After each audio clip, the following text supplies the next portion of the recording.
بے پیسو حق فیصله کولې. دوړ اخر کې پیغمبر علیه الصلاۃ والسلام تراغله.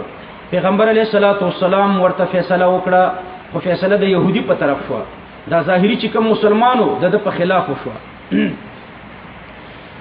نو د منافق په خلاف فیصله وشو. منافق ورته وی چې راځه د زیاتې تسلی د پاره حضرت عمر ته ورشو. د خیال دا چې زه خو مسلمان په خله، حضرت عمر خو پمانه دی کوی او د يهودي خو کافر دی په ښکارا، نو چې ال تور شو حضرت عمر خو اشداء علی الكفار دی، نو ضرور به زما په حق کې فیصله وکړي د يهودي په خلاف. حضرت عمر ته چې ورغله دا جریان ورته تیر کړو. حضرت عمر ورته و فرمایل چې امداسه ده. هغه يهودي ورته و چې او امداسه ده. منافق ورته ویل چې بالکل پیغمبر علی السلام یو ځل فیصله کړې ده، خو ستا تراغلو. حضرت عمر ویل ټیک د لګ انتظار وکړي. کور تلاړو تورې راوړه او د دې منافق سره کټ کړو. نو دا ملهم من الله حضرت عمر رضی الله عنه، دا الله د طرف نه بدته الهام کېدو. دا ملهم من الله. ډېرې فیصلې تکوینی فیصلې وې ده، دا به فیصله وکړه، الله پاک بدده د فیصلې مطابق آیات نازل کړو. نو چې د منافق سره کټ کړو، د دې منافق ور سره غل پیغمبر علی السلام ته چې دا صحیح مسلمانو حضرت عمر زمون مرګره وجلې ده. نو الله پاک دا آیات کریمه نازل کړو. الم تر الی الذین یتنغرغ کسانو ته یزعمون چې غوی دا ګمان کوي. یزعمون مراد مجرد ادعاء ده، یعنی یدعون دوی دا دعوه کوي په خله انهم امنوا چې دوی ایمان راوړی ده بما انزل الیک په قرآن باندې چې تا ته نازل شوی دی، وما انزل من قبلک او په هغه کتاب باندې چې ستانه مخکې موسی علیه السلام ته نازل شوی دی. نو علم ترا کې خو تعجیب وکنه، یزعمون کې تاکید د تعجیب دی، یریدون کې محل د تعجیب دی. د کوم ځای نه ته تعجب وکړه؟ تعجب د دې ځای نه وکړه. یریدون دوی بیا هم اراده لري ان یتحاکموا الی الطاغوت، چې دوی فیصله وشي طاغوت ته. د طاغوت نه مراد کعب ابن اشرف دی، یا کل من يحكم بالباطل، هر څوک چې په باطل باندې فیصله کوي. یا د طاغوت نه مراد شیطان دی. نو په کعب ابن اشرف باندې اطلاق مشابهه او استعاره دی. هغه کعب ابن اشرف چې هغه په شان د شیطان باندې دی. وقد امروا دا په موضوع د حال کې د ضمیر د یریدون نم حال دا دی چې دوی ته امر شوی او ان یکفروا به، چې دوی د کفر کې په دې طاغوت باندې. ان یکفروا به یعنی ان یکفروا بالطاغوت، یا مراد کعب ابن اشرف دی په اعتبار د وصف، نه په اعتبار د ذات. یعنی دوی د کفر کې بمن هو کثیر الطغیان، په هغه چا باندې چې هغه ډیر سرکشه دی یا په شان د شیطان دی. په دې جمله کې تاکید د پاره د تعجیب دی. ويريد الشیطان عطف على الجمله الحاليه فقد امروا ورعطف دی. او اراده لري شیطان ان يضلهم، چې دوی بلاری کی ضلالا بعیدا، په بلاری لري باندې. ان يضلهم ضلالا بعیدا، ضلالا مصدر مؤکد دی د پاره د يضلهم. لك انبتكم من الارض نباتا واذا قيل لهم، او چې کله دوی ته ویل شي تعالوا الى ما انزل الله، اذا قيل لهم يعني لاولئك الزاعمين، دغه زعم کوونکو ته ویل شي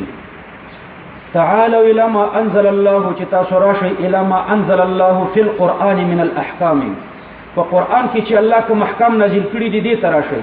والى الرسول، او پیغمبر علیه السلام تراشئ. رأيت یعنی ابصرت او یا علمت، دوړه معناګانی جایز دي. رأيت المنافقين يصدون، نو المنافقين مفعول اول، يصدون مفعول ثاني. رأيت په معنا د علمت سره کې، او رأيت په معنا د ابصرت سره کې، نو يصدون به حالي. تبغور منافقان يصدون یعنی يعرضون عن حكمك، دوی به اعراض کوي ستاد حکمنا. مخکې ضمني اعراض ذکر کړو، ځکه تحاکم الی الطاغوت کړو، طاغوت ته فیصله وړي وا، هغه ضمني اعراض. دلته یو صریحي اعراض ذکر کوي. تبغور منافقان چې صراحتا اعراض کوي، سدودا اعراض کوله. فكيف یعنی فكيف حالهم، څنګه به حال د دوی اذا اصابتهم مصیبه، چې کله ورسیږي دوی ته یو مصیبت. كقتل عمر المنافقه، لك حضرت عمر چې دا منافق وجلو. بما قدمت ايديهم، په سبب د هغه چې مخکې کړي د دوی لاسونو، من التحاكم الى غيرك وعدم الرضاء على حكمك. بما قدمت ايديهم د څه عبارت ده؟ ما قدمت ايديهم عبارت ده د تحاكم الى الطاغوت نه، چې دوی د طاغوت طرف ته فیصله وړه او ستا په فیصله نه راځي. ثم جاءوک دوی ته تراشي د عذر د پاره یحلفون د حال واقع شوی د فاعل د جاءوک نم حال دا چې دوی قسمونه کوي په دروغ باندې په الله ان اردنا من التحاكم الى غيركم چې زمون اراده نه و د تحاکم نه بل چاته الا احسانا یعنی فصلا بالوجه الحسن زمون فیصله مراده و په خیسته طریقه چې خپل فیصله وشي وتوفيقا بالحكم بين المتخاصمين او زمون توافق مرادو موافقه مرادو چې حکم وکړي شي په مابین د متخاصمینو کې اولئک دغه منافقان چې دی الذين يعلم الله دا داسې خلک دي چې الله خبر ده ما فی قلوبهم فاغه سبانی چې د دوی پزړونو کې دي من فنون الشرور چې قسمه قسم شرونه دي د دوی پزړونو کې فاعرض عنهم یعنی عن قبول عذرهم اعراضك حذف د مضاف ده د قبلولو د عذر د دوی نه د دوی عذر مقبلوا اعرض عن قبول عذرهم ده ملزوم ده او د دې سره لازم ده اعراض عن طلبهم دم القتيل چې ته اعتراض وکړه د دوی د مطالبینه چې دوی وینه د خپل مړي غواړي نه د دې د مطالبینم اعراض وکړه ځکه د دوی وینه هدر شو. حضرت عمر دا منافق وجلې وینه هدر ده. وعظهم بالزجر عن النفاق او دوی ته وعظ کوه په زجر باندې عن النفاق. د وعظ تعریف مې درته پرون کړو وعظ او هدایت او بیان الکلام الزاجر ته وي. وقل لهم في انفسهم او وای دوی ته في انفسهم فبارد نفسونو د دوی کې قولا بلیغا یعنی قولا مؤثرا یا قولا بلیغا قولا واصلا الى کنه المراد. بلیغ معنی رسیدل کنه د مراد ته. دویمه معنا د فی انفسهم دادا قل لهم فی انفسهم یعنی قل لهم خالیا لا يكون معهم احد چې هیڅوک ورسره نه ځان ته نو ته ورته په دې ټیم کې دعوت ورکا ځکه په دې ټیم کې دعوت خاص کوي. وما ارسلنا من رسول الا ليطاع باذن الله او مانه دې ګلې یو پیغمبر الا ليطاع مگر د دې لپاره چې د پیروي وکړي شي باذن الله په حکم د الله باندې په امر د الله باندې. الله پاک مرسل الیهم ته حکم کړی دی چې د پیغمبر پیروي وکړي. دا آیاتم د تقلید په خلاف باندې وا بیان پیش کړي چې مانه دې ګلې یو پیغمبر مگر د دې لپاره چې پیروي وکړي شي د الله په حکم. د پیغمبر پیروي وکيږي د امام صاحب بنه کیږي نو څه جواب وکوي؟ د پیغمبر پیروي وکيږي مونږه کو د امام صاحب پر راهنمایي کې څوک چې د پیغمبر پیروي نه مني هغه کافر دی. لکه وابیان چې د پیغمبر پیروي کوي د امین الله پر راهنمایي کې امین الله د پیغمبر پیروي کوي د هریچند هندو پر راهنمایي کې. د هریچند هندو په فلسفه پوهیږي. هریچند هندو دی. هریچند ابن دیوانچند کتری د مسلمان شو په ځان نوم کې خود غلام محیدین لاهوري او چې کله مسلمان شو نو سمدستی مجتهدم شو او د فقه حنفي په خلاف کتاب ولیکلو الظفر المبین. د وابیانو څومره اعتراضات چې په فقه دي د دې هندو د کتاب کې خوري ده نو امین الله چې څومره اعتراضات کړی دي د دې هندو د کتاب نه را نقل کړی دي. زه ټکی پټی کې ورته خایم چې د هندو د کتاب د ظفر المبین نه په فقه حنفي اعتراضات را نقل کړی دي. نو امین الله د هندو پیروي کړی ده د الظفر المبین. د فقه حنفي په خلاف دا دو کتاب لیکل شوی یو هندو لیکل الظفر المبین او بل حامد حسین کیستوری شیعه لیکل ده. حامد حسین کیستوری شیعه دغه کتاب نوم د استقصاء الافهام. و بیان چې څومره اعتراضات کوي ماخذ دا دو کتابونه دي یو د دې هندو کتاب بل د دې شیعه کتاب. او هغه ته دندان شکن جوابونه علما ورکړي دي. الظفر المبین ته د مولانا قاسم نانوتوی رحمه الله یو شاګرد دی مولانا منصور علی رحمه الله دا کتاب دی فتح المبین. په فتح المبین و به پویګم نه هر سړی په پویګم نه ډیر علم دی پکې. د قصه خانه کې ما پیدا کړی دی د مکتبه رشیدیه کې وو ما خسته ده فتح المبین د الظفر المبین په خلاف نورم ډیر لیکل شوی نصرت المجتهدین ډیر کتابونه لیکل شوی. خداوابیانو د منحوس عادت ده الظفر المبین باندې خو ردونه شوی دی او داسې رد پې شوی چې حرکت هم نشي کولای. اوس الظفر المبین تباہ او برباد شو. د الظفر المبین نو وروسته وابیان راغلو د الظفر المبین اولی اعتراض دویم کړو دویم پنځم کړو پنځم لسم کړو اعتراضاتو کې تقدیم و تاخير کړو حقیقت الفقه په نوم شایع کړو. وای دې کتاب ته جواب نه دی شوی حقیقت الفقه ته. الکه حقیقت الفقه کې څه دي خو مغه د الظفر المبین اعتراضات یې ته جوابونه شوی دي خو تا په کې تقدیم و تاخير کړی دی خو بیا علماء بیا ورته جواب کړو حقایق الفقه حقیقت الفقه ته جواب بیا نن سبا زموږ پښتانه وابیان راغله هغه اردوی پښتو کړه وای دې ته جواب نه دی شوی هلکه څه دې کړي تا خو ته نوی اعتراض نه دی کړی همغه د حقیقت الفقه او همغه د ظفر المبین اعتراضات دي په هغې کې د تقدیم و تاخیر کړی دی اردو دې پښتو کړی دی او بیا وای دې ته جواب نه دی شوی بیا چې دې ته جواب وکړي بیا بل کتاب راوباسي دې کتاب کې تغییر و تبدیل وکړي بیا وای دې ته جواب نه دی شوی نو الله پاک فرمایي ولو انهم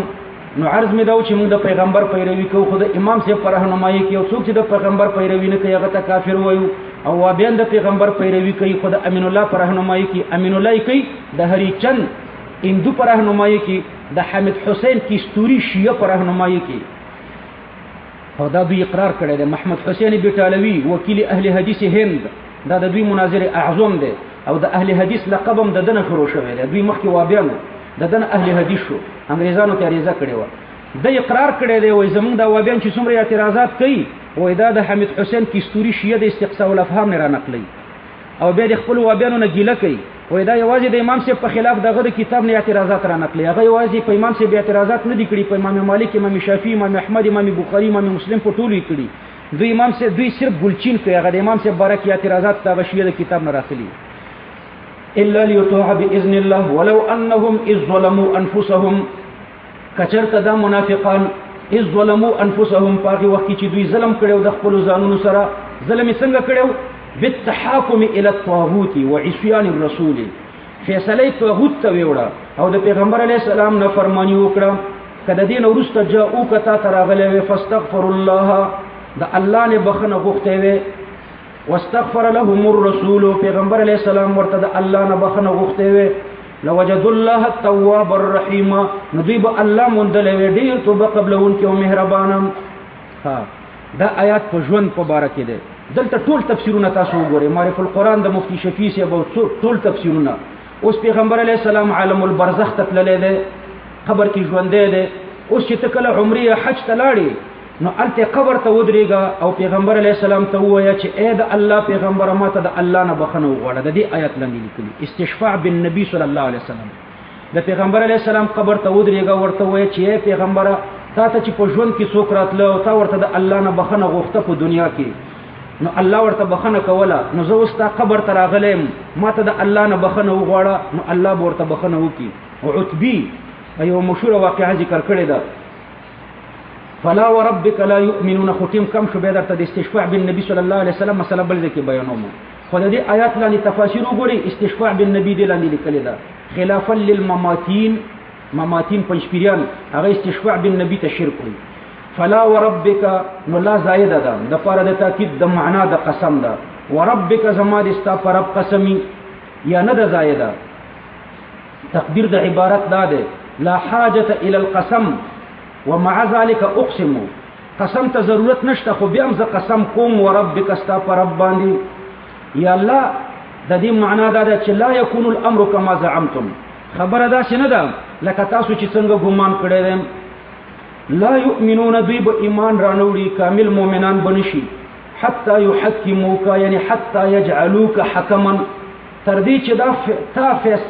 فیصله کولنده وګرځي تا فیصله کوونکی وګرځي فيما شجرم یعنی فيما اختلافم فاغه څکی چې دوی اختلاف کړي دي فاغه څکی چې دوی اختلاف کړي دي من الامور بينهم خپل مابین کې شجره ومنه الشجر لتداخل اغصانهم دونی شاخونه یو په بل کې نه نوتی وي نو اختلاف یو په بل کې نه نوتل نو دلته شجره یعنی اختلاف بينهم ثم لا يجدوا في انفسهم ثم د عطف د پاره د معطوف علیه ورته مقدر ده نو معطوف علیه ورسره ولیکي داس ورسره ولیکي حتى يحكموك فيما شجر بينهم فتحكم بينهم چې ته بیا د دوی په مابین کې فیصله وکړي ثم لا يجدوا د فیصلې نه وروسته بیا دوی په خپل نفسونو کې شک ونه مومي د پیغمبر علی السلام د فیصلې نه وروسته ثم لا يجدوا نفي د وجدان د حرج دا مبالغه ده په نفي د حرج کې یو وجدان د حرج دی یو عدم د حرج دی حرج په معنا د شک امام مجاهد معنا کوي ثم لا يجدوا چې بیا دوی ونه مومي په خپل نفسونو کې حرجن یعنی شکن دا د امام مجاهد معنا ده ضيقا دا د جبائي معنا ده اسما دا د امام الضحاك معنا ده خدا د شک کنده آسانه لګيږي به پزونو کې شک نه وي په خپل نفسونو کې شک و نه مومي یعنی شک نه وي نفي د وجدان کنایه د نفي د وجود نه ده یعنی شک بالکل نه نفي د وجدان یعنی شته خو دوی ونه موندله دا څه نه ده بلکې د سره شته ده نه نو ځکه ونه موندله مما قضیت دا صفت د پاره د حرجن ده دا څه شک چې دا ناشئ ده مما قضیتم د هغه څه چې تا فیصله کړې ده ويسلموا يعني ينقاد الى قضائك چې دوی منقاد شي تابعدار شي ستا فیصله ته تسلیما انقياد منقاد کېدل ظاهرا و باطنا ولو أننا كتبنا عليهم أن يقتلوا أنفسكم أو يخرجوا من دياركم ولو أننا كتبنا عليهم أو كشرت من فدوي باني فرضكو لازمكو فدوي باندي ولو أننا كتبنا عليهم دا أننا چه دا لو نورست فعل رازي او دلتا دا لو نورست اسم راغلي أننا حقها وقوع الفعل بعدها نتبريسي رحمه الله فرمي چه دلتا تقدير ده لو أننا يعني لو وقع كتبنا عليهم لو وقع كتبنا عليهم كشرت واقيش لكل زمن فدوي باندي لو وقع كتبنا مدلو نورست وقع مقدر كرو او ان فتاويل د مصدر سره کړو او امام الزجاج رحمه الله فرمایي چې نه دي تقديرات ته ضرورت نشته دلو نورست ان مشدده راغله ده ان المشدده تقع بعدها ان مشدده دا دلو نورست واقع کېدی شي ځکه ان مشدده دا د فعل سره مشابه ده مشابهت عامه مشته مشابهت خاصه مشته نو ولو ان كتبنا عليهم كچرتم پدوی باندې فرض کو ان يقتلوا انفسكم چې تاسو اوجنه خپل ځانونه لکه بنی اسرائیل چې په توبه کې خپل ځانونه قتل کړي او يخرجوا من دياركم او یا د کورونو نه ووځي لکه موږ چې بنی اسرائیل ته ویلو چې بالخروج عن المصر چې هغه د مصر نه ووته نو ما فعلوه نو دوی بنو کړي هو یعنی المکتوب ما فعلوه هو زمير چاته راځي شو مکتوب ته الشامل للقتل والجرح هغه قتل او خروج دوړو ور شامل ده ما فعلوه يعني ما فعلوا المكتوبه الشامله للقتل والخروج دوی بدا مکتوب دا کم شي چې په دوی فرشوي او دا بینو کړي هغه مکتوب به قتل او خروج دوړو ور شامل ده یا دا وایي چې فعلوه دا هو زمير قتل او خروج دوړو تراجي کا او کته وی چې مطابقت ناراضي په مابین دراجي او د مرجي کې نو جواب دا دی چې مرجي په او ذکر شوی ده او چې کله مرجي په او ذکر شي نو التا مفرد ضمیر ورته راځي کېدی شي نو دلته مفرد ضمیر ورته راځي نو ما فعلوه الا قليل منهم دوی بنو کړي دا قتل او خروج الا قليل دا بدل دی د ضمیر مرفوعنا مگر لګو په دوی کې کړي وو اوس پته اعتراض وکړ عليهم ضمیر چاته راځي کړو لو ان كتبنا عليهم چاته راځي کړو منافقانو ته کذب منافقانو دا فرض کما چې تاسو قتل وکي د خپل نفسونو یا اخراج وکي د خپل نفسونو نو دوی بنا قتل نه اخراج وکي الا قليل منهم مگر لګ منافقان بداسي وي چې هغه په دې امر عمل وکي ځان بووجني او د وطن نه بووزي د الله د حکم بومني حالانکه منافقانو د دینه وړو وړو حکمونه نه منل دا خو ډیر غټ حکمونه دي چې ځان ووجنه او د وطن نه وځه دا خو ډیر ګران حکمونه دي دوی د دینه وړو وړو حکمونه نه منل د دوی په مبارک دا متصور نه و تاسو ورته جواب ورکړي چې د ځړنه نه منل خو کله ریاء و سمعتا منل ریاء و سمعتا حکمونه منل تاسو په واقعات اوریدلی وي چې په جنگونو کې بعضی منافقانو داسې قهرمان جنگونه کړی دي چې صحابه ورته زیره د جنت ورکول چې دا جنتی دی او پیغمبر علی السلام به ویلو چې دا دوزخی دی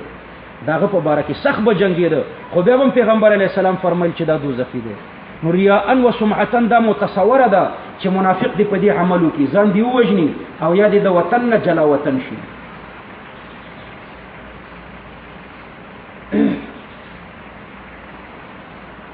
بعض علما فرمایي چې ولو ان كتبنا عليهم کې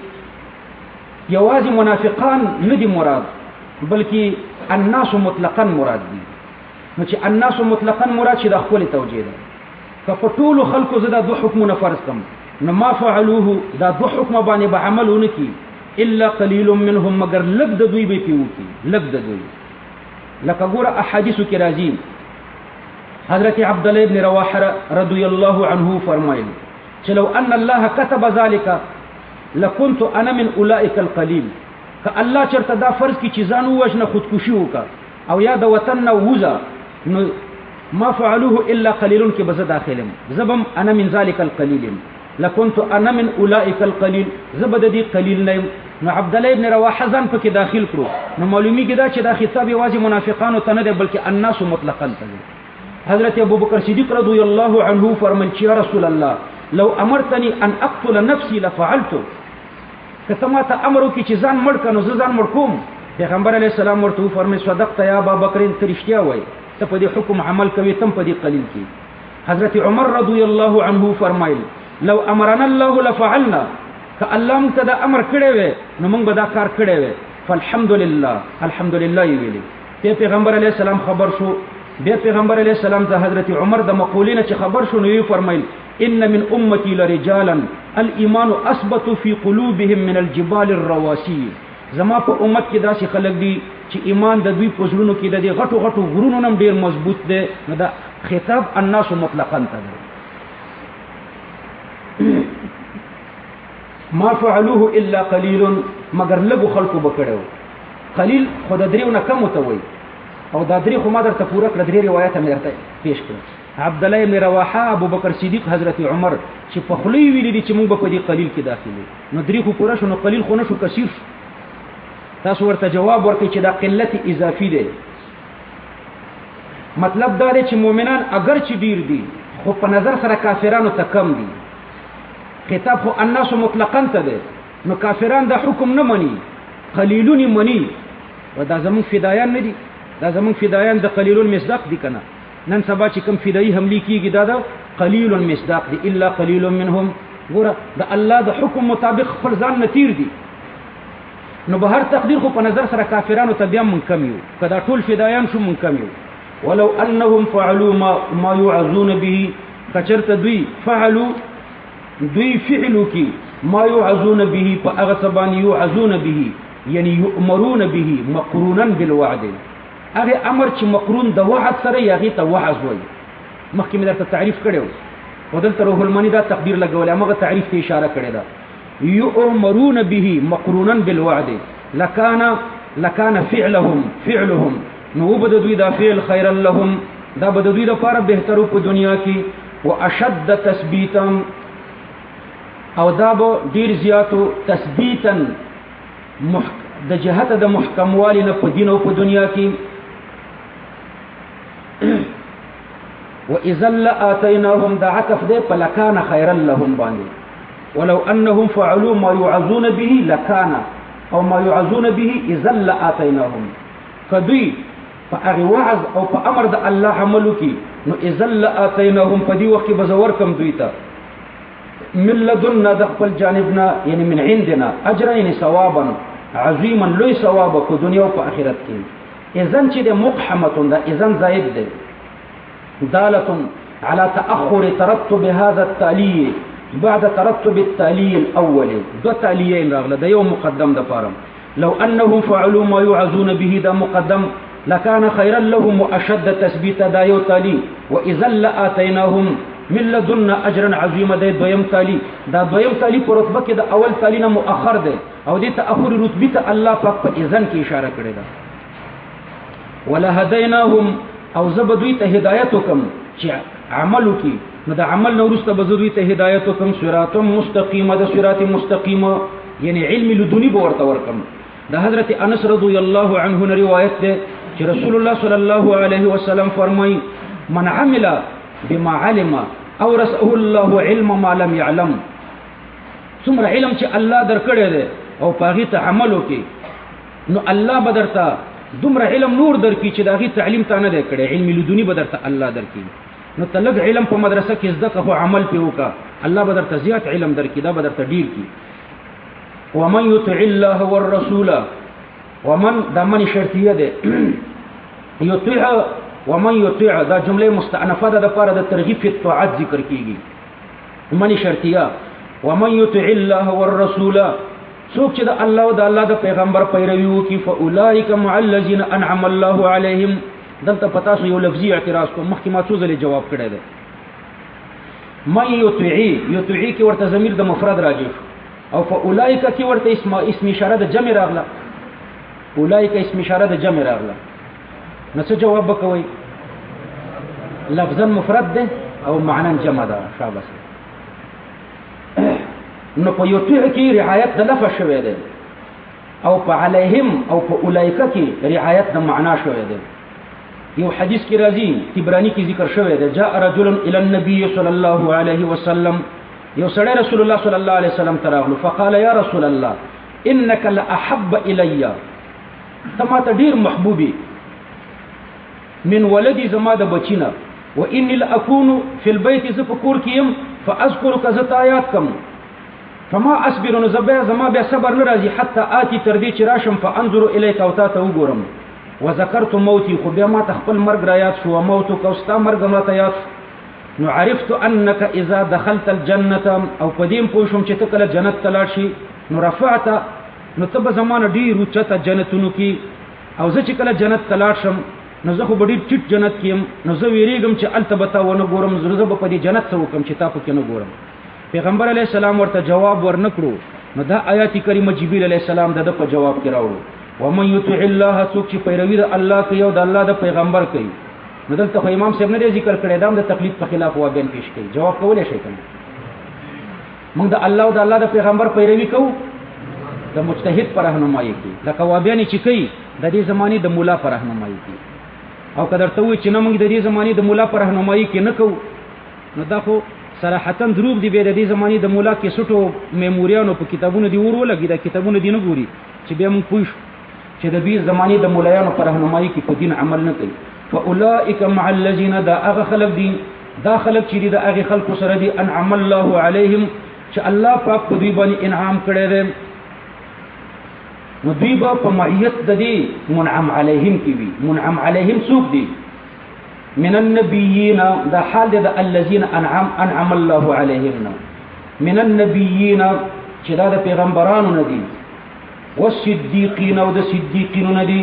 والشهداء او د شهیدانو نه دي، والصالحین او دوی د صالحینو نه دي. د دې څلورو په مابین کې فرق دا دی چې النبیین والصدیقین په دې کې اصل علم دی، عمل تابع دی، والشهداء والصالحین په دې کې اصل عمل دی. النبیین والصدیقین په دې کې اولیت په علم کې دی، والشهداء والصالحین په دې کې اولیت په عمل کې دی. خو په نبیینو او صدیقینو کې بیا یو متبوع دی بل تابع دی. نبیین چې وي دا خبر ورکون کی وي، دا علم شو کنه. صدیقین د دوی تصدیق کون کی وي، تصدیق هم علم. نو دا دواړه په جانب دوی دواړو کې اولیت د علم دی. خو بیا نبیین چې دي دا متبوع دي او صدیقین تابع دي. نبی خبر ورکي او صدیق تصدیق کوي. والشهداء والصالحین په دې دواړو د دې دواړو په جانب کې اولیت په عمل کې دی، یعنی دا د عمل سره تعلق لري. خدا شهید متبوع دی او صالح تابع دی. شهید خواهشاتم قربان کړ، بدنم قربان کړو، خواهش د دنیا مزیه او چرچی دیم قربان کړی او خپل بدنم قربان کړو. او صالح چې صرف خپل خواهش قرباني او خپل بدن نه قرباني، نو دا صالحین تابع د شهدا دي. نورم په کې توجیهات ډیر زیات دي، خو قبل ذکر راغله بیا به دا بیان کوم. وحسن اولئک رفیقا، روح المانی دلته لیکي النبیین مثالهم کمن یرى الشیء عن قریب، د پیغمبرانو مثال د هغه چا دی چې شی د نږدې نه ګوري. او صدیقین مثالهم کمن یرى الشیء من بعید، صدیقین دا سی وی لکه یو شی چې د لری نه ګوري. او شهدا يعرفون شيء بالبراهين،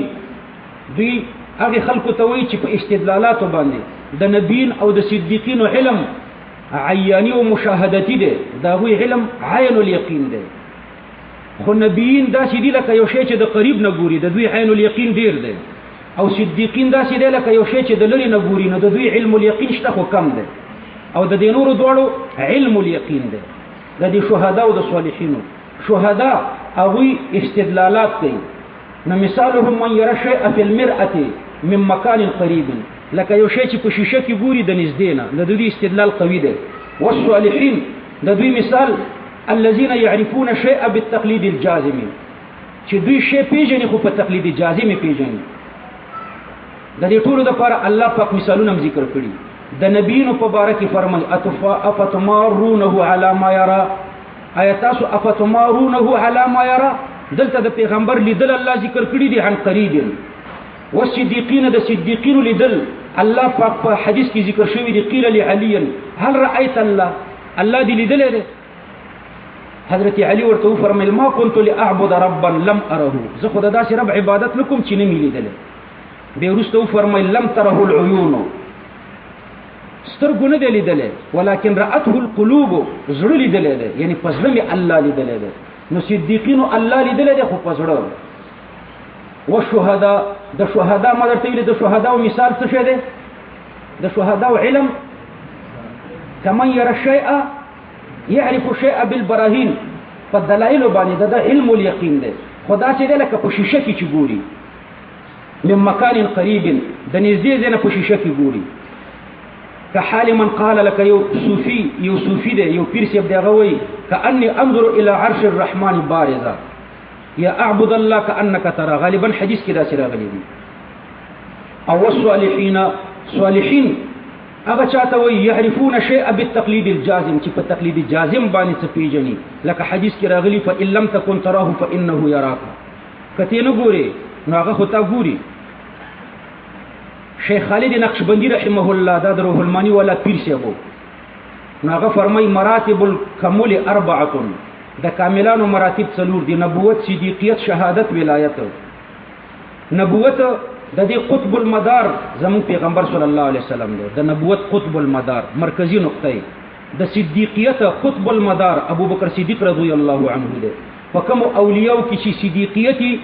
نو د دوی مرکزی نقطه ابو بکر صدیق رضی الله عنه دی. د شهادت قطب المدار حضرت عمر رضی الله عنه دی. او د ولایت قطب المدار حضرت علی رضی الله عنه دی. د حضرت عثمان رضی الله عنه ذکر نه کړی وای داغه لپاره حظا من مرتبه الشهادت وحظا من مرتبه الولایت. داغه دوه مرتبه دي. ولایت مرتبه مشته او د شهادت مرتبه مشته. لدی وجنه ورته ذی النورین ویلش. وحسن اولئک رفیقا او کل دي اولئک النبیین ومن بعدهم. دغه خلق چې د پیغمبران دي ومن بعدهم رفیقا یعنی صاحبا. رفیقا تمیز دی حال دی. خدا تمیز مفرد ذکر کړو او اولئک دا ممیز جمع ده. وجدادا چې دا رفیق د فعیل وزن دی. یستوی فيه الواحد وغيره. ذلك الفضل من الله. ذلك دا رفاقت دا مبتدا ده. الفضل من الله دا الله دا طرف نه فضل دی. دا رفاقت دا الله فضل دی یعنی دا عمل نتیجه نه ده. وکفا بالله علیما او کافی دی الله عالم بمن هو اهل الفضل. فاغه چا باندې چې اهل الفضل الله پاغه باندې ډیر عالم دی. یا ایها الذين امنوا خذوا حذركم فانفروا ثبات او انفروا جميعا. لګه ته کنه شلبان وکړو. یا ایها الذين امنوا اي مؤمنانو خذوا حذركم واخلی تاسو اسلحتکم خپل اسلحهم. فانفروا یعنی اخرجوا الى الجهاد نو بیا جهاد ته وزي ثبات دلی دلی او انفروا جميعا او یؤذي پیوزه نو یا کته منتظری پشان لکنن سبا مجاهدین دلی دلی زی یو دلزی هغه مرګرو ټیم چې پوره شي بیا نور مرګري ورزي. وان منکم او بشک بعض استاسنا لمن ليبطئن. لمن لام موت ال القسم ده. قسم ده چې داسې خلق دي ليبطئن چې سس کیږي. فان اصابتكم مصیبه کچرته ورسیږي تاسو ته مصیبت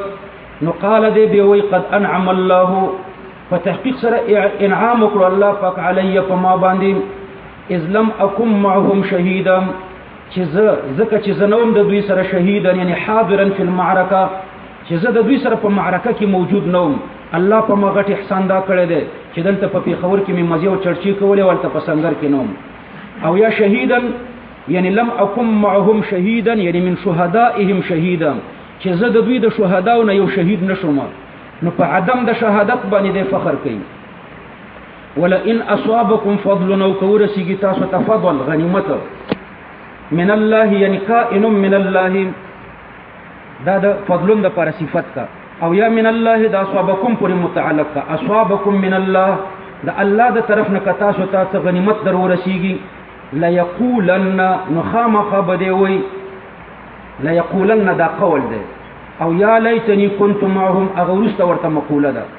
دا کأن لم تكن بينكم وبينه موده دا کوم کی جمله معترضه ده نو لا یقولن او القول ومقوله سره ولګوا لا یقولن خامخ بویدا خامخ یا لیتنی ارمان دې مال را کاش کې مال را كنت معهم چې زه دوی سره وې فافوز فوزا عظیما زب کامیاب شوي وې په کامیابی غټه باندې دوی دا وینا کوي کأن لم تكن بينكم وبينه موده دا د الله کلام دې په منځ کې جمله معترضه ده دفع د توهم د دې خبره ده چې د دوی د معیت دوی چې دا کم ارمان د معیت کوي دا د معیت د نصرت د پاره نه کوي بلکې معیت د خېټې د پاره کوي کأن لم تكن بينكم وبينه موده دا چې دلته کستاو د په مابین کې بالکل دوستی نه نو چې دوستی دی نه معیت د نصرت د دې ارمان نه کوي بلکې د خېټې او د جاه او د جلال ارمان کوي فليقاتل في سبيل الله الذين يشرون الحياة الدنيا نو ودي جنگيږي د الله په لار کې الله پاک فليقاتل ذکر کوي نو که فليجاهد ویلې نو موت په کتابیل کولای چې را موت هم په زبیره مدرسه کې ناس کیو خو بیا د دې آیات مصداق نو الله پاک د دفع د دې تعویلاتو د پر تسریع ذکر کړه فليقاتل نو قتال بل شي نه دی سوا د جهاد نه د هغه څنګه د توري او د ټوپک او د مرمۍ نه فليقاتل في سبيل الله نو ودي جنگيږي د الله په لار کې الذين يشرون الحياة الدنيا هغه خلق يشرون الحياة الدنيا يشرون په معنا د يشترون او الذين د دې موصول منافقین مراد دي دوی ته امر په ترک النفاق باندې شوی دی او فاده پر د تعقیب ده یعنی دوی چې نفاق وکړو نو د دې نفاق نه وروسته پکار دی چې دوی نفاق پریږدي او ودي جنگيږي د الله په لار کې هغه خلق يشترون الحياة الدنيا يشرون په معنا د يشترون چې دوی اخسته د ژوند دنیوي په مقابله د آخرت کې ژوند دنیوي په مقابله د آخرت کې چا اخسته دي منافقان نو د الذين يشرون د دین منافقان مراد شو چې يشرون په معنا د يشترون سره کوي نو د دین منافقان مراد کړه دویمه معنا دا ده چې يشرون په معنا د يباعون سره کوي نو ودي جنگيږي د الله په لار کې هغه خلق چې هغه خرڅي ژوند دنیوي په آخرت باندې ژوند دنیوي خرڅي په مقابله کې آخرت اخلي نو اسرنا مؤمنان مراد شو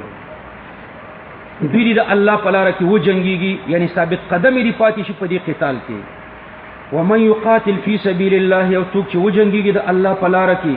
نو فيقتل دې به وجل شي او يغلب او یا غالب شي فخپل دشمن فسوف نؤتيه اجرا عظيما نو خامخ به ورکو دته اجر عظیم لوی اجر وما دما مبتدا ده ولکم ورته خبر ده یعنی اي شيء استقر لكم څه شی مستقر ده تاسو د پاره څه شی ثابت ده تاسو د پاره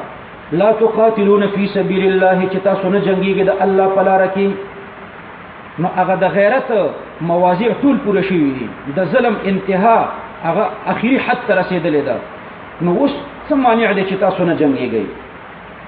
والمستضعفين دا عطف ده په لفظ د الله ولی تاسو نه جنگيږئ په لار د الله کې والمستضعفين او په لار د مستضعفين کې د دې ضعیف خلکو په لار کې ولی نه جنگيږي دا ضعیفان د دشمن نه ولی نه خلاصوي ګوانټانامو دا بګرام دا ابو غریب دا فلسطین دا افغانستان دا عراق دا په دې کې مسلمانان د کافرانو په پنجو کې دي نو د دوی په لار کې ولی نه جنگيږي د الله په لار کې او د دې مستضعفين په لار کې د مستضعفين په لار کې دا مطلب چې د دوی در اخلاصولو په لار کې چې د کافر نه راخلاص کی نو والمستضعفين مې درته عطف کړو په لفظ د الله او یې عطف کا په سبیلی ولی تاسو نه جنگيږئ فی سبیل الله د الله په لار کې او فی المستضعفين نو دلته به حذف د مضاف کوي په سبیلی ور عطف کوي نو داسې به وي مالکم لا تقاتلون فی سبیل الله او مالکم لا تقاتلون فی تخلیص المستضعفين پر اخلاصولو د کمزور مسلمانانو کې ولې نه جنگيږي او یا دلته د المستضعفين مفعول به د پر د فعل مقدره کا چې اخص المستضعفين خاص کوم بیا مستضعفین د الله په لار کې خو جنگيږي خو بیا درته مستضعفین د دې د الله په لار کې خاص کوم د دوی در اخلاصولو لپاره په طریقې اوله و جنگيږي علما فرمایي چې د چا په جیب کې ورو پي وي نو په د فرض ده چې د بندي پر اخلاصولو کې مصرف د کافر په پنجو کې چې بندي نو والمستضعفين من الرجال د من الرجال بیان د لپاره د مستضعفین ده دوی هغه مسلمانانو چې په مکه کې پاتو او مشرکانو هجرت ته نه پریښودو عبد الله ابن عباس فرمایي كنت انا وامي من المستضعفين زو زما مورم د مستضعفین نو موږ مسلمانانو خو کافرانو بنديان کړیو نه پریښودو چې هجرت وکړو والولدان الذين يقولون او دا مستضعفین چې دی هغه ماشومان دي الذين صفت د پاره د مستضعفین ده د ولدان د پاره نه ده دا مستضعفین درې ډلې شو رجال نساء ولدان او دا مستضعفین چې داسې خلک دي یقولون چې دوی وای دا درې وړ ډلې شو نو که واجد الولدان سره ولګي نو دا وینا به واجد الولدان شي د الرجال والنساء بنش دا المستضعفین سره ولګوا چې دا ورستنی وینا دا د رجال نساء ولدان درې وړ دا مستضعفین چې الذين داسې خلک دي يقولون چې دوی وای ربنا اخرجنا من هذه القريه الظالم اهلها یا الله پاکو بس مونږ د دې قرینه الظالم اهلها چې د دې اهل ظالم دي بالشرك وباذيه المؤمنين بندیان هم داسې چې دی وਹੀ کنه چې الله پاک مونږ د دې قرینه او باسه چې د دې اهل ظالم دي واجعل لنا من لدنك او یا الله مقرر کوم ته د خپل جانب نه وليا داسې یو څوک یلی امرنا چې هغه زموږ د امر مشر شي او موږ د دې ظالمانو نه خلاص کړي داسې یو خلیفۃ المسلمین را ته پیدا کړي چې موږ د دې ظالمانو نه خلاص کړي واجعل لنا او یا الله پاک مقرر ک زموږ د پاره د خپل جانب نه نصيرا امدادي یا حجتا ثابته دلیل ثابت دو ترجمه الذين امنوا يقاتلون في سبيل الله هغه خلک چې مؤمنان دي او د الله په لار کې جنگيږي والذين كفروا كم كسان چې کافران دي يقاتلون في سبيل الطاغوت هغه د طاغوت په لار کې جنگيږي د طاغوت معنا خو می څو ځله درته ذکر کړم طاغوت څه معنا كل باطل معبودا او لا د باطل په لار کې جنگيږي معبودي که غیر معبودي نو کافران د باطل د دیموکراسي د لپاره جنگيږي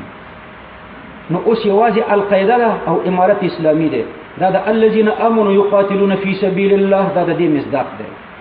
او دا نوري د شرقي ترکستان نشورو تر هغه مراکش پورې چې څومره جنگي ډلې دي دا ټولي په دې دوه قیادتونو کې جنگي یا د امارت په قیادت کې او یا د القاعده په قیادت کې دوی د الله په لار کې جنگيږي او الذين كفروا نو بعضو نمونه میوانه خسته هغه په کې داخل کړل والذين كفروا د شرقي ترکستان نه تر مراکش پورې ټول پکې راغله کنه والذين كفروا او هغه کسان الله پاک فرمایي چې وی کافران دي يقاتلون في سبيل الطاغوت او د دیموکراسي لپاره جنگيږي طاغوت كل باطل دیموکراسي باطله ده که حق ده باطله ده جمهوریت حق ده که باطل ده نو د جمهوریت او د دیموکراسي په دفاع کې څوک جنگيږي د ټولو اسلامي ملکونو فوجونه چې څومره دي ټول کله سعودي دی او کله پاکستان دی او کله افغانستان دی او کله مصر دی ټول د جمهوریت او د دیموکراسي په دفاع کې جنگيږي نو دوی کافران نه دي خو په حکم د کافرانو کې دي که د عقیدې نه دیموکراسي ته قایل د عقیدې نه نو دا به کافر دی او که د عقیدې نه دیموکراسي ته نه قایل دا به فاسق دی ضال دی گمراه دی واجب القتل دی فقاتلوا اولیاء الشیطان نو اوجنی دوستان د شیطان ان کید الشیطان کان ضعیفا بشک تدبیر د شیطان چې په مقابله د امداد د الله کې دا ډیر کمزور دی الم تر الى الذين قيل لهم دا د رکوع ربطونه ما سره ډیر وګدو دي خدای تاسو ته فائدہ نه رسېونی تاسو لیکل شي د دې وجه نظر مختصر ربط ته ذکر کوم الم تر الى الذين قيل لهم آیت نګوري هغه کسانو ته قیل لهم چې دوی ته ویل شو کف ایدیکم چې بند خپل لاسونه د قتال عبد الرحمن ابن عوف مقداد ابن الاسود الكندي او قدامه ابن مزعون الحجبي دا صحابه كانوا يلقون من المشركين اذى شديدا دوی په مکه کې او مشرکانو د هجرت نه مخکې دوی ته ډیر زیات تکلیفونه ورسول نو دوی پیغمبر علیه الصلاۃ والسلام ته شکایت وکړو پیغمبر علیه السلام ته ویل چې اذن لنا یا رسول الله فی قتال هؤلاء مونږ ته اجازه وکړه مکی زندگی دا چې د دوی سره مونږ وجنګیږو فانهم قد اذون دوی هم ډیر زیات په تکلیف کړو پیغمبر علیه السلام ورته فرمایل کفوا ایدیکم وامسكوا عن القتال اوس لسونه بند کړئ او د جنگ نه بند شئ فاني لم اؤمر بذلك تر اوسه ماته د جهاد امر نه دی شوی دا د مکی زندګۍ بیان دی آیت نو ګوري هغه کسانو ته نو څو نمونه مې درته واخیسته عبد الرحمن ابن عوف مقداد ابن الاسود قدامه ابن مزعون رضی الله عنهم دوی په مکی زندګۍ کې پیغمبر علیه السلام ته ویل چې یا رسول الله مونږ ته د جهاد اجازه وکړه او د دې کافرانو نه مونږ ډیر په تکلیف پیغمبر علیه السلام ورته فرمایي چې کفوا ایدیکم واقیموا الصلاه او تاسو قائم کئ منځ او اتو الزکات او د مکی زندگی دا نو اوس تاسو زکات ورکئ فلما كتب عليهم القتال چې کله فرض کړی شو بیا په دوی باندې په مدني زندگی کې قتال په فرض شو نو اذا د مفاجات لپاره ده فریقون مبتدا ده منهم صفت مبتدا ده يخشون دا ورته خبر ده ناڅه په یو ډله د دوی يخشون بالخشيه التبعي دا تبعي ویره ده په دې باندې دوی ملامت نه دي صحابه کرام تبعی ویره ضرور د دشمنی کله چې سړی جنگ باندې پیښ شي تبعی ویره په ځل کې ضرور راځي نو یخشون الناس دوی طبعا ویریږي د خلقنا كخشيه الله یعنی حال كونهم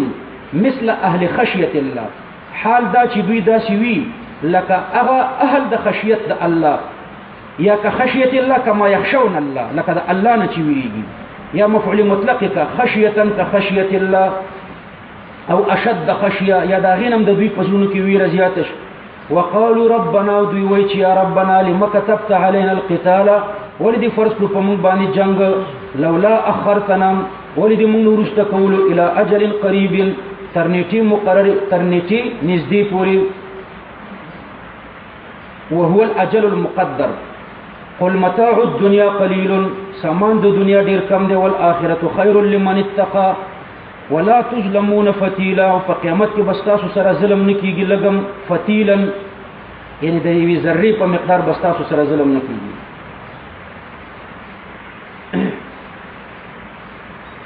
ګوره مخکې دوی ویلي چې لما كتبت علينا القتال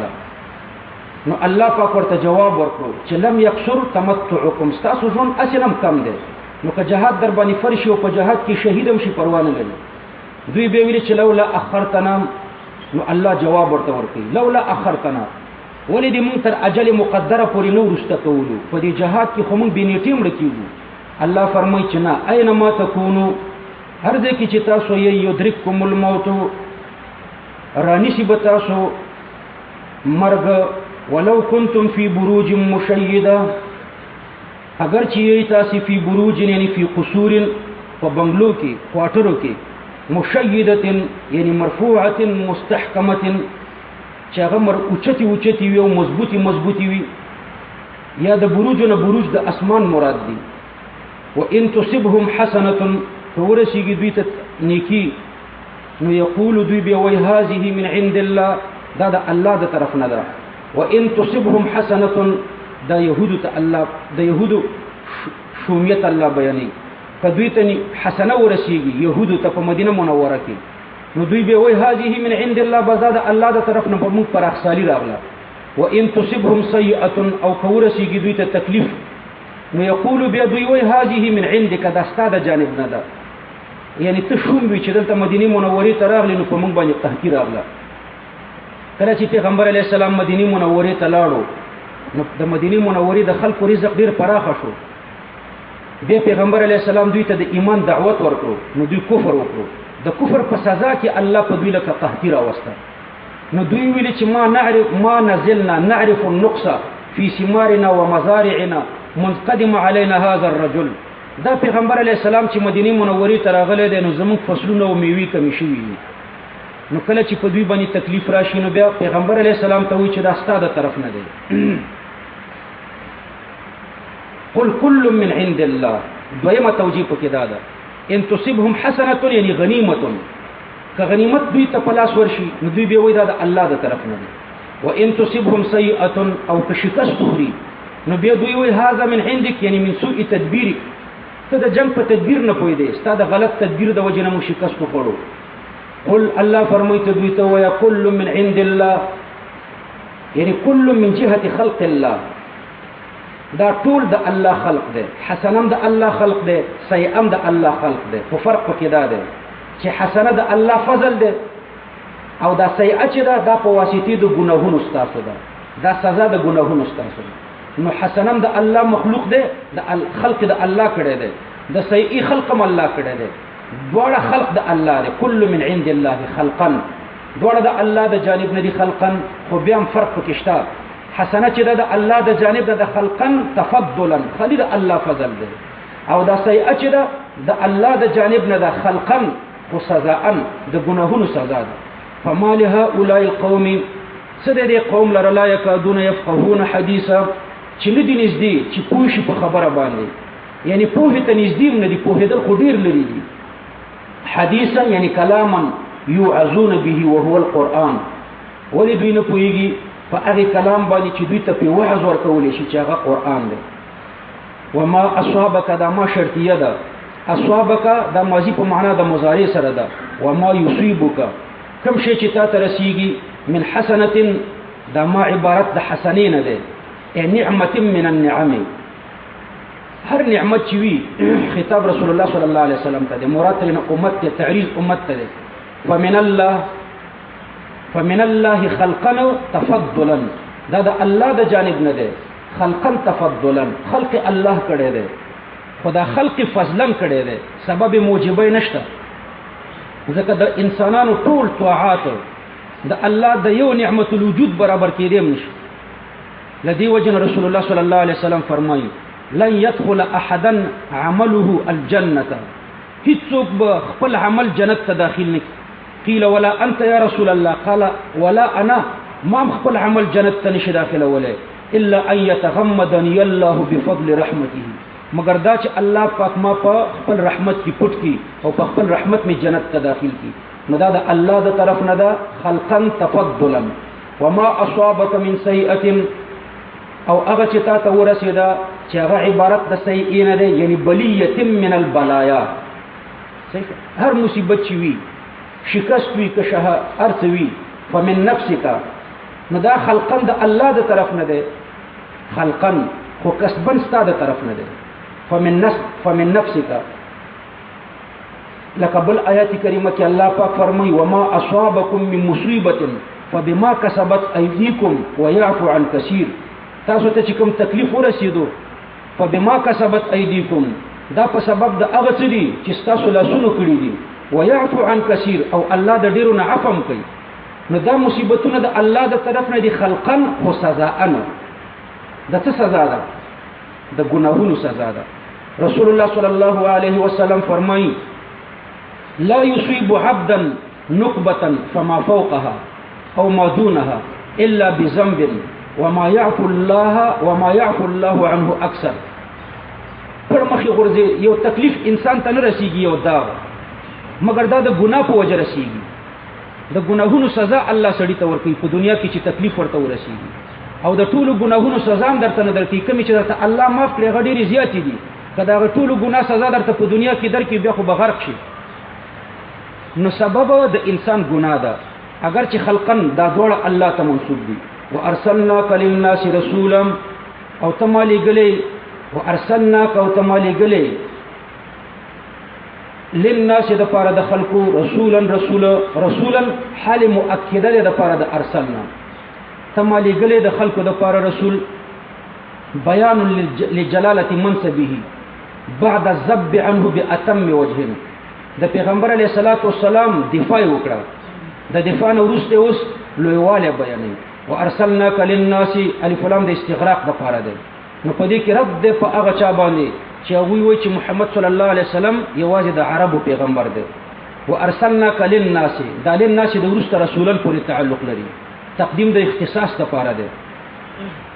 یعنی مرسلا لكل الناس لا لبعضهم. نو دا قصر قلب دی، په هغه چا باندې رد دی چې هغوی وایي چې دا د عربو دپاره دی او د ټولې دنیا دپاره نه دی. نو په دوی باندې رد دی چې دا د ټولې دنیا پیغمبر دی. وکفا بالله شهیدا، او کافی دی الله شاهد بصدقک. من یطع الرسول، بیان احکام الرسالة بعد بیان تحققها، د تحقق د رسالت نه وروسته بیان د احکام د رسالت الله پاک کوي. من یطع الرسول، څوک چې پیروي د پیغمبر صلی الله علیه وسلم کی فقد اطاع الله نو د الله پیروي وکړه. و بیا ته وی چې ما په دې آیات عمل کړی دی، زه د پیغمبر پیروي کوم او ته د امام سے پیروي کوي، ته ورته وای دا خبره دی غلطه ده. زه د پیغمبر پیروي کوم خو د امام سے پر راهنمایي کی، او ته د پیغمبر پیروي کوي د دې زماني د کوم مولا پر راهنمایي کی، نو پر راهنما کې فرق دی. ومن يطع الرسول فقد اطاع الله څوک چې د پیغمبر پیروي وکړي نو د الله پیروي وکړه. ومن تولى من شرطیه ده جواب حذف ده، فما ارسلناک دا دلیل د پاره د جواب ده، دا جواب نه ده ځکه فما ارسلناک دا د من تولى باندې نه ده مرتب. نو ومن تولى عن الطاعه څوک چې ستاسو پیروي نه اعراض وکړي، ومن تولى عن الطاعه فاعرض عنه نو د الله نه اعراض وکړي. اول د الله نه ومن تولى څوک چې د پیغمبر علی السلام د پیروي نه اعراض وکړي نو پیغمبر ته به ضرر ونه رسي، دا چې جواب ورته مقدر کړه. لا يضر ځکه فما ارسلناک علیهم حفیظا تمانه لګلې په دوی باندې حافظ نه دا علیهم متعلق تر حفیظون پورې ده، د رعایت د فاصله د وجنه مقدم شوی ده. ويقولون اويد منافقان چې کله ته دې ته امر وکړي طاعه یعنی عندنا طاعه یا منا طاعه یا امرنا طاعه، زمو حال دار چې من خبره منو. فاذا برزوا من عندك چې کله ستاد مجلس نه دویوزي بيت التذكير لان تانيث الفاعل غير حقيقي. بيت فعل طائفه وارتفاعل فعل مذكر ده ځکه تانيث فاعل غیر حقيقي ده. بيت طائفه منهم غير الذي تقول نو الله پاک فرمایي چې کله ستاد مجلس نه وځي نو بیتا د شپې لاشي وډل د دوی وهم رؤساؤهم د طائفتون د دوی مشران مراد دي. بیت طائفه منهم غیر الذي تقول نو یو طائفه د دوی شپتی رکی په غیر د اغنه چې تا ورته ویلي، یعنی خلاف ما قلت لهم. تعبیر په مضارع باندې لقصد الاستمرار ده. والله يكتب ما بيت يعني كلم ليلا طائفه منهم يودل د دوینه د شپې خبرو ته وي غیر الذي تقول يعني خلاف ما قلت لهم. والله يكتب الله پاک لیکي ما يبيتون يعني يكلمون ليلا د شپې چې دوی کوم خبرې کوي هغه الله پاک لیکي. فاعرض نو د دوینه اعراض وکا يعني انتقام تر نه ماخله. وتوکل على الله في دفع ضررهم وكفى بالله وكيلا او کافی ده الله پاک وکیل. د فعل وزن ده په معنا د مفعول چې چاته امور سپارل شوی دي. افلا يتدبرون القرآن دا جمله مستأنفه ده لکه سائل چې سوال کړي چې شهادت الله لا شبهه فيها لكن من اين يعلم ان ما ذكرته شهادت الله. دا الله شهادت خو بالکل ټیک ده لیکن موږ په څه پوه شو چې دا مخکې دا د الله شاهد دا مخکې چې تاسو ذکر کړه دا د الله شاهدی ده. نو الله پاک فرمای افلا يتدبرون القرآن ايدي فقرآن کې تدبر نه کوي چې په دې پوښي چې دا د الله شاهدی ده. تدبر النظر في ادبار الامور د کارونو په عواقبو کې قتل دې ته ویل شي تدبر. بیا دا غیر را نقل کړی شو د النظر في ادبار الامور نه را نقل کړی شو في كل تأمل په هر تأمل کې مستعمليږي هر سوچ. نو افلا يتدبرون يعني افلا يتأملون اي دوی سوچ نه کوي. افلا کفا د پر د عطف د مقدر ايشكون في ان ما ذكرته شهاده الله. ايشكون اي دوی شک في ان ما ذكرته في ان ما ذكر شهاده الله. په دې خبره کې چې دا کوم شی مخکې ذکر شو دا د الله شهادت ده اي دوی په دې کې شک کوي. فلا يتدبرون نو سوچ نه کوي په دې قران کې. ولو كان من عند غير الله او کدا قران د الله نه بغیر د بل چا د طرف نه وي لوجدوا فيه اختلافا كثيرا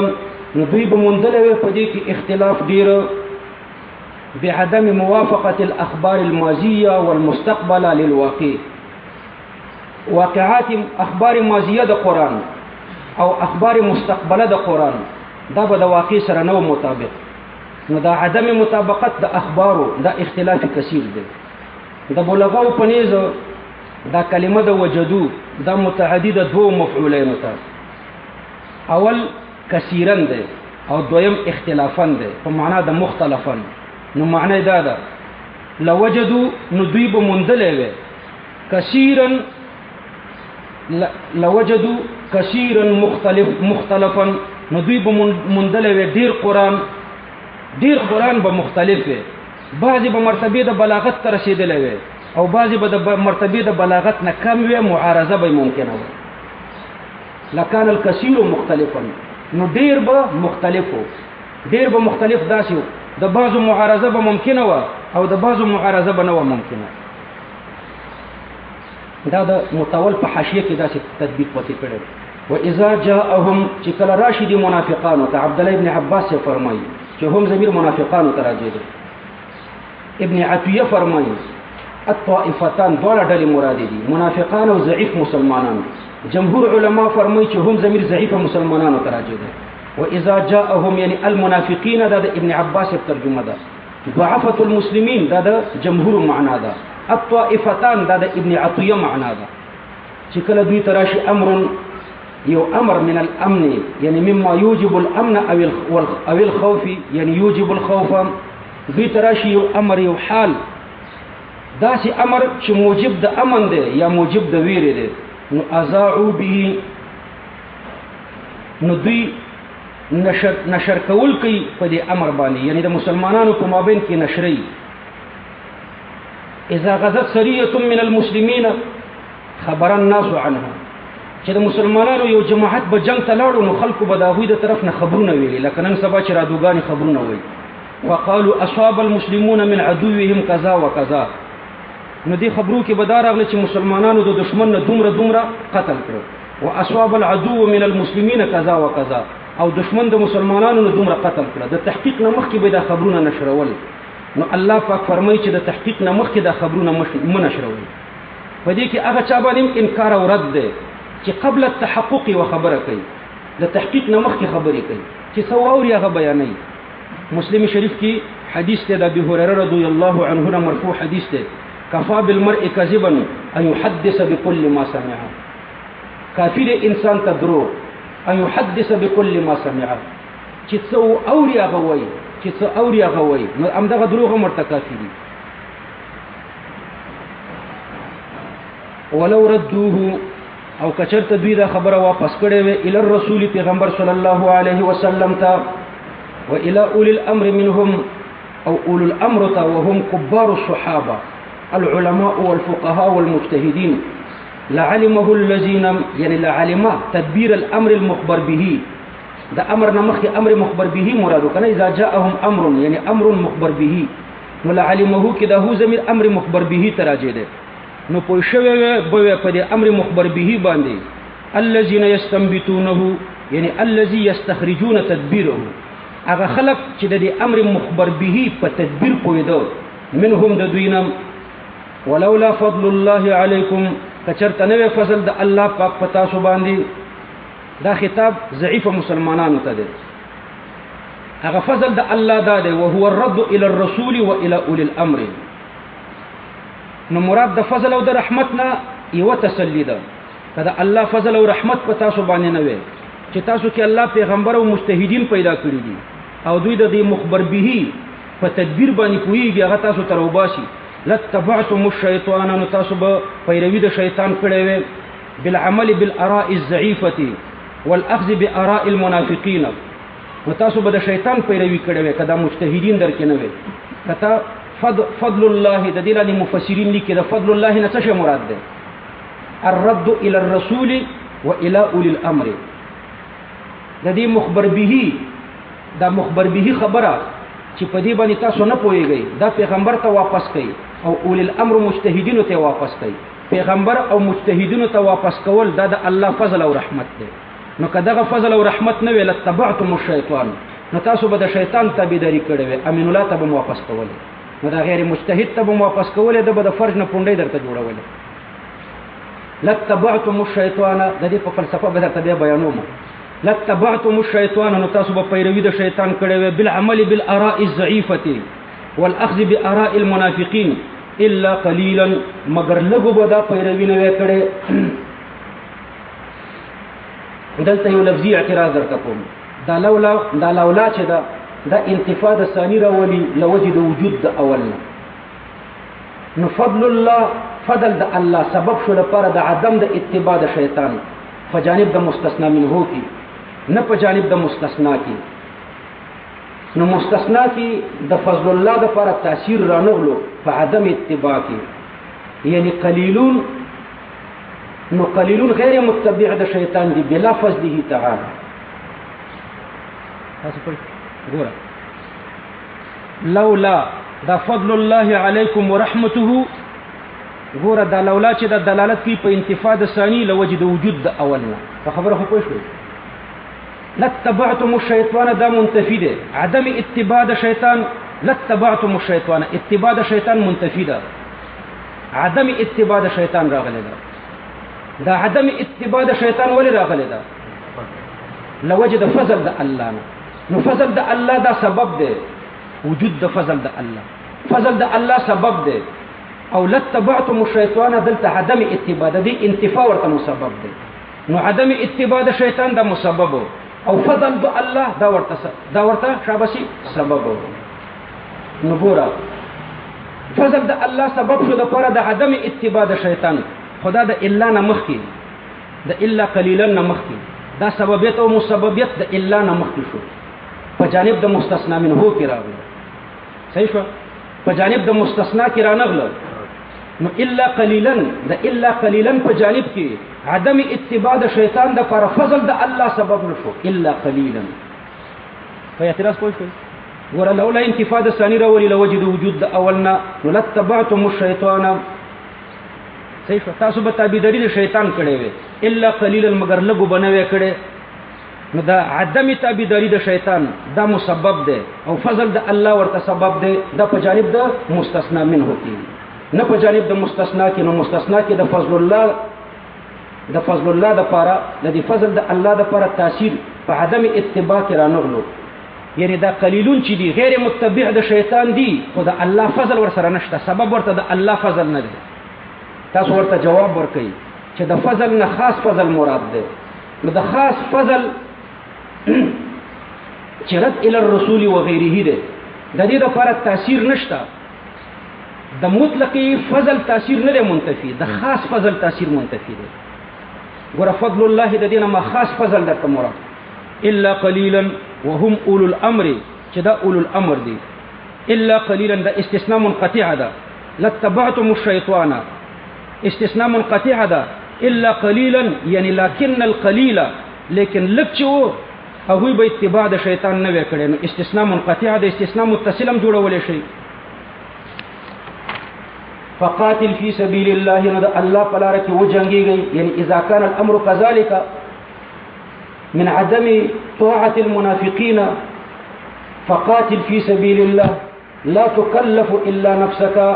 نش مکلف کېده مگر نفس ته. یعنی کدوې در سره جهاد ته نزي نو یوازې جنگ ته لاړ. اذا كان الامر كذلك من عدم طاعه المنافقين وتقصير الاخرين. منافقان خو طاعت نه کوي، ضعیف مسلمانان تقصیر کوي. نو چې تقصیر کوي فقاتل انت وحدك، بس یوازې جنگ ته لاړ شه. جنگ فرض دی نو ته یوازې لاړ شه. وحرد المؤمنين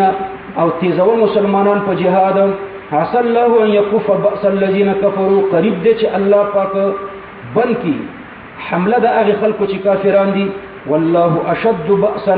الله سخت دی په اعتبار د حمله. واشد تنكيلا یعنی تعذيبا. من يشفع شفاعة حسنة، بيان أن بالتحريز للنبي صلى الله عليه وسلم حظا موفورا من الثواب. پیغمبر علیہ الصلوۃ والسلام چې د جنگ او د جهاد تبلیغ کوي نو دته به الله پورا برخه ورکوي. ځکه چې من يشفع شفاعة حسنة، څوک چې سفارش وکړي نیک سفارش يقول له نصيب منها، نو يبدد د لپاره نصيب یعنی حظا وافرا منها یعنی من ثوابها. تا د جهاد تبلیغ کړی دی، بل مجاهد جهاد ته تللی دی، نو دغه په ثواب کې ته شریک. ومن يشفع شفاعة سيئة، او څوک چې شفاعت وکړي خراب شفاعت يقول له كفل منها، نو به د لپاره برخه منها يعني من عذابها، د عذاب د دې سیئینا. وکان الله على كل شيء